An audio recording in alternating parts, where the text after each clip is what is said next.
ಸ್ನೇಹಿತರೆ hi hello ನಮಸ್ತೆ ಎಲ್ಲರಿಗೂ ಕೂಡ ಮತ್ತೊಮ್ಮೆ ನಿಮ್ಮ ಯೂಟ್ಯೂಬ್ ಚಾನಲ್ಗೆ ಪ್ರೀತಿಯ ಸ್ವಾಗತ. ಹಾಗೆ ಯಾರು ನಿಮ್ಮ ಚಾನಲ್ಗೆ ಸಬ್ಸ್ಕ್ರೈಬ್ ಮಾಡಿಲ್ಲ ಸಬ್ಸ್ಕ್ರೈಬ್ ಮಾಡಿ ಅಂತ ಹೇಳ್ತಾ, KEA ವತಿಯಿಂದ ಇದೇ 29ನೇ ತಾರೀಕು ನಡೆಯುತ್ತಿರುವಂಥ ಗ್ರಾಮಾಡಳಿತಾಧಿಕಾರಿ ಹುದ್ದೆಗೆ ಸಂಬಂಧಪಟ್ಟ ಹಾಗೆ ಏನು ಕಂಪಲ್ಸರಿ ಕನ್ನಡ ಎಕ್ಸಾಮ್ ಇದೆ, ಸೊ ಅದಕ್ಕೆ ಸಂಬಂಧಪಟ್ಟ ಹಾಗೆ ಒಂದು ಸುತ್ತೋಲೆಯನ್ನು KEA ಅವರು ರಿಲೀಸ್ ಮಾಡಿದ್ದಾರೆ ವೆಬ್ಸೈಟಲ್ಲಿ. ಸೊ ಅದು ಏನು ಸುತ್ತೋಲೆ, ಏನೆಲ್ಲ ವಿಷಯವನ್ನು ಒಳಗೊಂಡಿದೆ, ಆ್ಯಂಡ್ ತುಂಬ ಜನರದ್ದು ಫೀಸ್ ಪೇಮೆಂಟು ಮಾಡಿಲ್ಲ ಅಂತ ಬರ್ತಾ ಇದೆ. ಆಲ್ ಟಿಕೆಟ್ ಡೌನ್ಲೋಡ್ ಮಾಡೋಕ್ಕೆ ಹೋದರೆ ಇನ್ನು ಕೆಲವ್ರದ್ದು ಅಪ್ಲಿಕೇಶನ್ ID ಮರ್ತೋಗಿದೆ. ಎಲ್ಲ ಸಮಸ್ಯೆಗಳಿಗೆ ಈ ವಿಡಿಯೋದಲ್ಲಿ ಒಂದು ಉತ್ತರವನ್ನು ಹೇಳ್ತೀನಿ. ಮೊದಲನೇದಾಗಿ ನೀವು KEA ವೆಬ್ಸೈಟ್ಗೆ ಹೋದರೆ ಅಲ್ಲಿ ನಿಮಗೆ ಕಡ್ಡಾಯ ಕನ್ನಡ ಅಭ್ಯರ್ಥಿಗಳಿಗೆ ಒಂದು ಸುತ್ತೋಲೆ ಅಂತ ಇದೆ.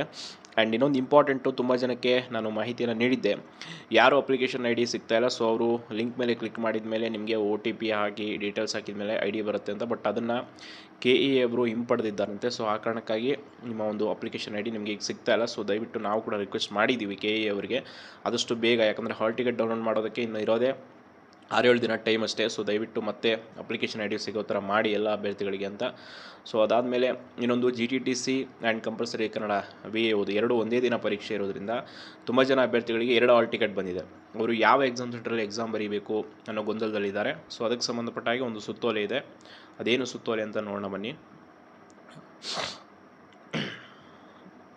ಅದೇನು ಸುತ್ತೋಲೆ ಅಂತಂದರೆ, ಕರ್ನಾಟಕ ಪರೀಕ್ಷಾ ಪ್ರಾಧಿಕಾರವು ಕಂದಾಯ ಇಲಾಖೆಯ ಗ್ರಾಮಾಡಳಿತಾಧಿಕಾರಿ ಹುದ್ದೆಗಳಿಗೆ ಮತ್ತು GTTC ಸಂಸ್ಥೆಯ ವಿವಿಧ ವೃಂದದ ಹುದ್ದೆಗಳಿಗೆ ದಿನಾಂಕ 29/9/2024 ಕಡ್ಡಾಯ ಕನ್ನಡ ಪರೀಕ್ಷೆಯನ್ನು ನಡೆಸಲಾಗುತ್ತಿದೆ.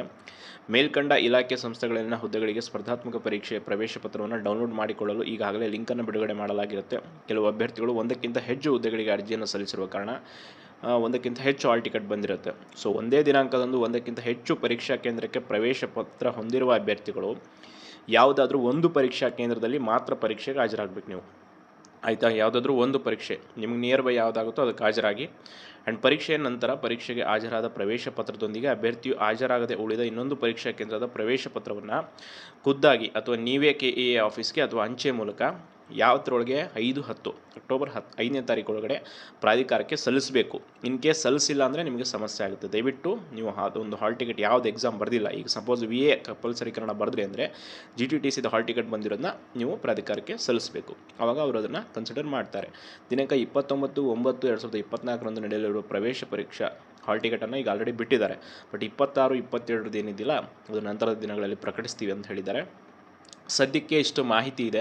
ಯಾರ್ದು ಅಪ್ಲಿಕೇಶನ್ ID ಸಿಗ್ತಲ್ಲ ಅದು, ಸೊ ಅವ್ರಿಗಾಗಿ ನಾವೀಗ ರಿಕ್ವೆಸ್ಟ್ ಮಾಡಿದ್ದೀವಿ. ಆ್ಯಂಡ್ ಇನ್ನೊಂದು ಇಂಪಾರ್ಟೆಂಟು, 2 ಪರೀಕ್ಷೆ ಇದ್ದವರಿಗೆ ಈಗ ಆಲ್ರೆಡಿ ಕ್ಲಾರಿಫಿಕೇಷನ್ ಸಿಕ್ಕಿದೆ ಏನು ಮಾಡಬೇಕು ಅಂತ. And hall ticket fees payment not done ಅಂತ ಬರ್ತಾ ಇರೋದು ಏನು ಸಮಸ್ಯೆ ಆಗಿರುತ್ತೆ ಅಂದರೆ, ನೀವು ಈ ಹಿಂದೆನೇ KEA ಅವರು ಬಿಟ್ಟಿದ್ರು ಒಂದು ಆಪ್ಷನ್ನು, ಯಾರ್ದು ಫೀಸ್ ಪೇಮೆಂಟ್ ಸಕ್ಸಸ್ ಆಗಿಲ್ಲ ಅವ್ರು ಇನ್ನೊಂದು ಸಲ ನಿಮ್ಮ ಫೀಸ್ ಪೇಮೆಂಟ್ ಮಾಡಿರೋ ಚಲನ ಅಥವಾ ನಿಮ್ಮ ಅಪ್ಲಿಕೇಶನ್ ID ನಂಬರನ್ನು ನಮಗೆ ಮೇಲ್ ಮಾಡಿ ನಾವು ಸರಿ ಮಾಡ್ತೀವಿ ಅಂತ. ಆವಾಗ ಯಾರು ನೆಗ್ಲೆಕ್ಟ್ ಮಾಡಿದ್ರೆ ಅವ್ರದ್ದು ಫೀಸ್ ಪೇಮೆಂಟ್ ಸಕ್ಸಸ್ ಆಗಿರಲ್ಲ, ಅಂಥವ್ರಿಗೆ ಏನು ಮಾಡೋ ಆಪ್ಷನ್ ಉಳಿದಿಲ್ಲ. ಮತ್ತು ಹೊಸದಾಗಿ ಅಪ್ಲಿಕೇಶನ್ ಹಾಕಿ 26ನೇ ತಾರೀಕು ಇರೋ ಕಂಪಲ್ಸರಿ ಕನ್ನಡ ಪರೀಕ್ಷೆನ ಬರೀರಿ ಅಷ್ಟೇ, ಬೇರೆ ಏನೂ ಆಪ್ಷನ್ ಇಲ್ಲ ಅಂತ ಹೇಳ್ತಾ, ಯಾರು ನಿಮ್ಮ ಚಾನಲ್ಗೆ ಸಬ್ಸ್ಕ್ರೈಬ್ ಮಾಡಿಲ್ಲ ಸಬ್ಸ್ಕ್ರೈಬ್ ಮಾಡಿ. ಧನ್ಯವಾದಗಳು.